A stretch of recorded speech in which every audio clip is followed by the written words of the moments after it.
Bidadi township ಯೋಜನೆ ವಿಚಾರಕ್ಕೆ ಸಂಬಂಧಪಟ್ಟಂತೆ ತೀವ್ರ ವಿರೋಧವನ್ನ ಬಿಜೆಪಿ ಕೂಡ ವ್ಯಕ್ತಪಡಿಸ್ತಾ ಇರುವಂತದ್ದು ಗೊತ್ತಿರುವಂತಹ ವಿಚಾರ. ಇದರ ನಡುವೆ ಬಿಜೆಪಿಯ ನಾಯಕರಾದ ಸುನೀಲ್ ಕುಮಾರ್ ಅವರು ಕೂಡ ಮುಖ್ಯಮಂತ್ರಿ ಡಿಕೆ ಶಿವಕುಮಾರ್ ವಿರುದ್ಧ ಅಕ್ಷರಶಃ ಕೆಂಡ ಕಾರಿದ್ದಾರೆ. ನೋಡಿ, ಇಷ್ಟು ದಿನಗಳ ಕಾಲ ಜೆಡಿಎಸ್ ಒಂದು ಕಡೆ ಕಾಂಗ್ರೆಸ್ನ ನಡೆ, ಅದರಲ್ಲೂ ಮುಖ್ಯಮಂತ್ರಿ ಡಿಕೆ ಶಿವಕುಮಾರ್ ಪಟ್ಟು ಹಿಡಿದಿದ್ದಂತಹ ಒಂದು ವಿಚಾರವಾಗಿ ತೀವ್ರ ಆಕ್ಷೇಪ ವ್ಯಕ್ತಪಡಿಸ್ತಾ ಇದ್ರು. ಬಿಡದಿ ಟೌನ್ಶಿಪ್ ವಿಚಾರಕ್ಕೆ ಸಂಬಂಧಪಟ್ಟಂತೆ ರೈತರ ಪರವಾಗಿ ದನಿ ಎತ್ತುತ್ತಾ ಇತ್ತು ಜೆಡಿಎಸ್. ಬಿಜೆಪಿ ಕೂಡ ಟೊಂಕ ಕಟ್ಟಿ ನಿಂತಿದೆ, ರೈತರ ಪರವಾಗಿ ನಾವಿದ್ದೇವೆ ಅನ್ನುವಂಥ ಮಾತನ್ನ ಹೇಳ್ತಾ ಇದ್ದು. ಇದರ ನಡುವೆ ಸುನೀಲ್ ಕುಮಾರ್ ಅವರು ಕೂಡ ತೀಕ್ಷ್ಣವಾಗಿ ಕುಟುಕಿದ್ದಾರೆ ಮುಖ್ಯಮಂತ್ರಿ ಡಿಕೆ ಶಿವಕುಮಾರ್ ಅವರನ್ನ. ಕಾವೇರ್ತಾ ಇರುವಂಥದ್ದು ಬಿಡದಿ ಬಡಿದಾಟ, ಸಿಎಂ ವಿರುದ್ಧ ಬಿಜೆಪಿ ಟೀಕಾಸ್ತ್ರವನ್ನೇ ಮಾಡುತ್ತಾ ಇದೆ. ಅದರಲ್ಲೂ ಸುನೀಲ್ ಕುಮಾರ್ ಅಂತೂ ತೀವ್ರ ಆಕ್ರೋಶವನ್ನು ಹೊರಹಾಕಿದ್ದಾರೆ. ಬಿಡದಿ ಬಡಿದಾಟದ ವಿಚಾರವಾಗಿ ವಿಪಕ್ಷಗಳು ಅಕ್ಷರಶಃ ಮುಗಿಬೀಳ್ತಾ ಇವೆ ಆಡಳಿತಾರೂಢ ಸರ್ಕಾರದ ವಿರುದ್ಧ. ರೈತರು ವಿರೋಧ ವ್ಯಕ್ತಪಡಿಸ್ತಾ ಇದ್ರು ಕೂಡ ಯಾಕೆ ಈ ಹಠಮಾರಿ ಧೋರಣೆ ಸರ್ಕಾರಕ್ಕೆ ಅನ್ನುವಂಥ ಆಕ್ರೋಶ ಬಿಜೆಪಿ ಕೂಡ ವ್ಯಕ್ತಪಡಿಸ್ತಾ ಇದೆ. ಬಿಜೆಪಿಯ ಸುನೀಲ್ ಕುಮಾರ್ ಅವರು ಕೂಡ ಇದೇ ವಿಚಾರಕ್ಕೆ ಸಂಬಂಧಪಟ್ಟಂತೆ ತೀಕ್ಷ್ಣವಾಗಿ ಕುಟುಕಿದ್ದಾರೆ. ಮತ್ತೊಂದು ಕಡೆ ಡಿಕೆ ಶಿವಕುಮಾರ್ ಅವರ ಹೇಳಿಕೆಗೆ ಪ್ರತಿಕ್ರಿಯೆ ಕೊಟ್ಟಿದ್ದಾರೆ. ಸಿಎಂಗೆ ತಪ್ಪು ಮಾಡಿರೋದು ಜಾಗೃತ ಆಗಿದೆಯೇನೋ, ಅದಕ್ಕೆ ಜೈಲಿನ ಬಗ್ಗೆ ಮಾತಾಡ್ತಿದ್ದಾರೆ. ಸಿಎಂ ತಪ್ಪು ಮಾಡಿಲ್ಲ ಅಂದ್ರೆ ಹೆದರೋ ಅವಶ್ಯಕತೆ ಇಲ್ಲ ಅಂತ ಬಿಡದಿ ವಿಚಾರಕ್ಕೆ ಸಂಬಂಧಪಟ್ಟಂತೆ ಸುನೀಲ್ ಕುಮಾರ್ ಅವರು ತಿರುಗೇಟ್ ಕೊಟ್ಟಿದ್ದಾರೆ. ಬಿಡದಿ ವಿಚಾರದಲ್ಲಿ ಸಿಎಂ ಡಿಕೆ ಶಿವಕುಮಾರ್ ಒಬ್ಬಂಟಿಯಾಗಿದ್ದಾರೆ ಅಂತ ಹೇಳಿರೋ ಅವರು ಈ ವೇಳೆ ಎಲ್ಲ ಒಂದ್ ಕಡೆ ಡಿಕೆ ಶಿವಕುಮಾರ್ ಅವರಿಗೆ ಜೈಲಿಗೆ ಹೋಗ್ಬೇಕೋ ಬೇಡ ಅಂತ ನಾವು ಹೇಳೋದಿಲ್ಲ, ಜೈಲಿಗೆ ಹೋಗ್ಬೇಕೋ ಬೇಡ ಅಂತ ನಾವು ಅವರಿಗೆ ಹೇಳೋದಿಲ್ಲ. ಆದರೆ ಸಿಎಂಗೆ ತಪ್ಪು ಮಾಡಿರೋದು ಜಾಗೃತ ಆಗಿದೆಯೇನೋ, ಅದಕ್ಕೆ ಈ ರೀತಿ ಹೇಳ್ತಾ ಇದ್ದಾರೆ. ಸಿಎಂ ತಪ್ಪು ಮಾಡಿಲ್ಲ ಅಂದ್ರೆ ಹೆದರೋ ಅವಶ್ಯಕತೆ ಇಲ್ಲ ಅಲ್ವಾ ಮುಖ್ಯಮಂತ್ರಿ ಡಿಕೆ ಶಿವಕುಮಾರ್ ಅವರು. ಇನ್ನು ಬಿಡದಿ ವಿಚಾರದಲ್ಲಿ ಸಿಎಂ ಡಿಕೆಶಿ ಒಬ್ಬಂಟಿಯಾಗಿದ್ದಾರೆ. ಯಾವ ಸಿಎಂ ಇಷ್ಟು ಸುದೀರ್ಘ ಸುದ್ದಿಗೋಷ್ಠಿಯನ್ನ ಮಾಡಿದ್ದಿಲ್ಲ. ಸಿಎಂಗೆ ತಾವು ಮಾಡಿರುವ ತಪ್ಪಿನ ಅರಿವಾಗಿದೆಯೋ ಏನೋ ಗೊತ್ತಿಲ್ಲ. ಹಾಗಾಗಿ ಅವರು ಈ ರೀತಿ ಸುದೀರ್ಘವಾದಂಥ ಪ್ರೆಸ್ ಮೀಟ್ ಮಾಡಿರಬಹುದೇನೋ ಅಂತ ಸಿಎಂ ಡಿಕೆಶಿಗೆ ಬಿಜೆಪಿಯ ನಾಯಕರಾದ ಸುನೀಲ್ ಕುಮಾರ್ ಅವರು ತೀಕ್ಷ್ಣವಾಗಿ ಕುಟುಕಿದ್ದಾರೆ.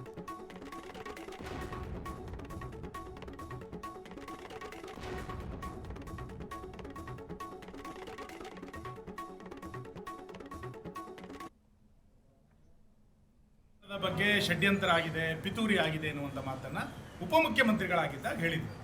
ನೀವೀಗ ಮುಖ್ಯಮಂತ್ರಿ ಸ್ಥಾನದಲ್ಲಿ ಕೂತ ನಂತರ ಧರ್ಮಸ್ಥಳದ ಬಗ್ಗೆ ಯಾರು ಷಡ್ಯಂತ್ರ ಮಾಡಿದ್ರು, ಯಾರು ಪಿತೂರಿ ಮಾಡಿದ್ರು, ನೀವಾದ್ರೆ ಹೇಳಬೇಕು. ಇಲ್ಲಾಂದ್ರೆ ನಿಮ್ಮ ಜೊತೆಲಿರುವಂಥ ಪರ್ಫೆಕ್ಟ್ ಹೋಮ್ ಮಿನಿಸ್ಟರ್ ಆದರೂ ಕೂಡ ಹೇಳಬೇಕು.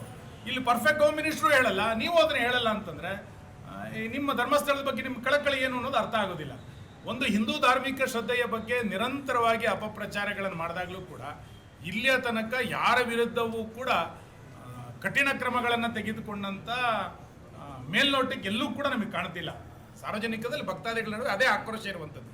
ಇಡೀ ರಾಜ್ಯದ ಭಕ್ತರು ಧರ್ಮಸ್ಥಳದ ಬಗ್ಗೆ ಈ ರೀತಿ ಅವಹೇಳನ ಆದಾಗ ರಸ್ತೆಗೆ ಬಂದಿದ್ರು. ನೀವು ಇಲ್ಲಿಯ ತನಕ ಯಾರನ್ನ ಮೇಲೂ ಕ್ರಮ ತಗೊಳ್ಳಿಲ್ಲ. ಪಿತೂರಿ ಆಗಿದೆ ಅಂತ ನೀವೇ ಸದನದಲ್ಲಿ ಹೇಳ್ತೀರಿ, ಷಡ್ಯಂತ್ರ ಆಗಿದೆ ಅಂತ ನೀವೇ ಹೇಳ್ತೀರಿ. ಈಗ ವರದಿ ಬಂದಿದೆ, ನೀವು ಯಾರ ಮೇಲೆ ಕ್ರಮ ತಗೊಂಡಿದ್ದೀರಿ ಅನ್ನೋದನ್ನ ಹೇಳಿ.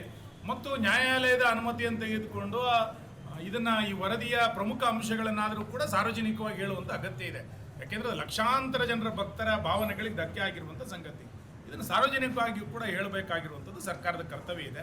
ದಯಮಾಡಿ ಮುಖ್ಯಮಂತ್ರಿಗಳು ಇದರ ಕುರಿತಂತೆ ಸ್ಪಷ್ಟೀಕರಣವನ್ನು ಕೊಡಬೇಕು ಅಂತ ನಾನು ಆಗ್ರಹಿಸ್ತೇನೆ. ಭಿನ್ನಾಭಿಪ್ರಾಯಗಳೇನಿಲ್ಲ, ಆದರೆ ಆ ರೀತಿಯ ಸಾಂಸ್ಕೃತಿಕ ಉತ್ಸವಕ್ಕೆ, ಆಚರಣೆಗಳಿಗೆ ಅದರದೇ ಆದಂಥ ಒಂದು ವೈಶಿಷ್ಟ್ಯತೆ ಇದೆ.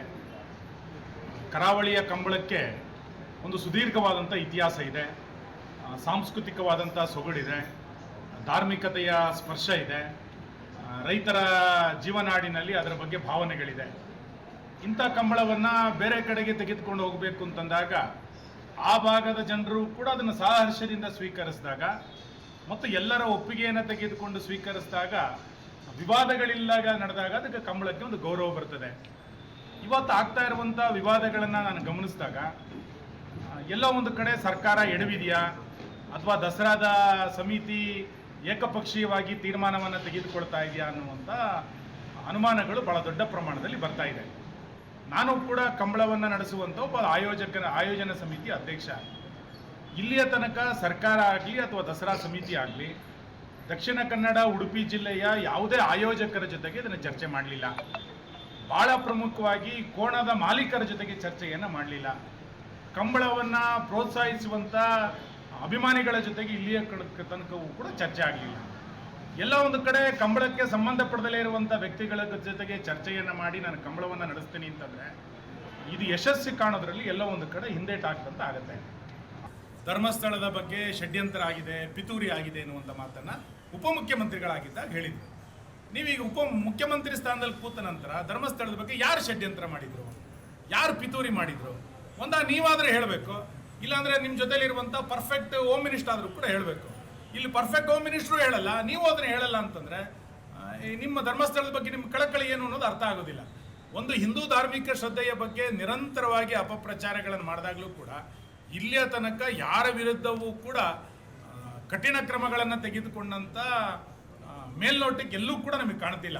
ಸಾರ್ವಜನಿಕದಲ್ಲಿ ಭಕ್ತಾದಿಗಳ ನಡುವೆ ಅದೇ ಆಕ್ರೋಶ ಇರುವಂಥದ್ದು. ಇಡೀ ರಾಜ್ಯದ ಭಕ್ತರು ಧರ್ಮಸ್ಥಳದ ಬಗ್ಗೆ ಈ ರೀತಿ ಅವಹೇಳನ ಆದಾಗ ರಸ್ತೆಗೆ ಬಂದಿದ್ರು.